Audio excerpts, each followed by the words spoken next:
There obviously aren't any jobs out there that are easy. There are always challenges within jobs. For people that are thinking about revenue ops and thinking this sounds really exciting, to sort of balance it out a little bit then, I mean, what are some of the challenges for revenue ops people at the moment? I think, first of all, the consistency in the tool stack. It's been years of there's a solution for every single problem that you have. And therefore we go and let's be honest, like the tools are like shiny toys and they can be really fun. Like there are tools that do impressive things. For example, I've seen amazing things in content repositories and like content syndication and we're seeing AI and there's this really cool tool that I don't know if it exists anymore, but it used to be an AI tool that you would integrate to your Slack, and then you could be able to find things in Slack. That it's kind of a problem that everyone has that I know. Finding information in Slack, it can be a nightmare. So this thing used to be an AI tool that you would educate, and then it would find the information that you were looking for. So I think the consistency in the tool stack is missing because we have overload of tools. As we got excited by buying and buying and buying and adding, there's the point that the revenue operations person is coming to the table and say, do we actually need this tool stack?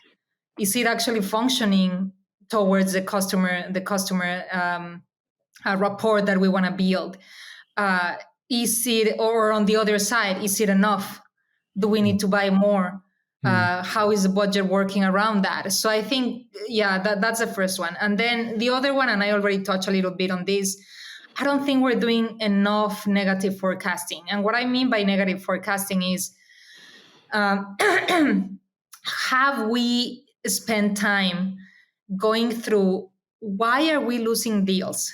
Why? Let's go back 6 months. Let's go back a year. Let's go back whatever amount of time that you want to look into. But if you start seeing at the reasons why you have lost opportunities in the past, and if you see that those trends are still happening to today, that is negative forecasting. And I don't see organizations do that enough. I think they are focusing on when is this deal going to close? But if you don't see why you were losing deals in the past, there's a really good chance that your forecasting is not going to be accurate. So I think you have to do both of them at the same time.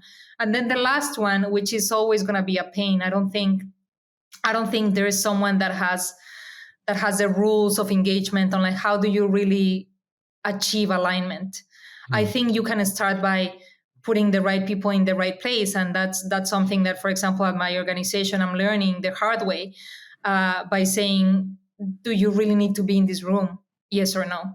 And if you are brave enough to say, you know what, I am not needed in this meeting. Let me get out and let me bring the right person.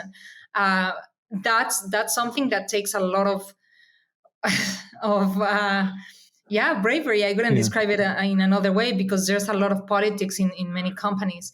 So alignment is a really, really tough one. I don't see someone that has enjoyed the process of like saying, hey, this has been a ride in the park and this is how I did it in 3 months.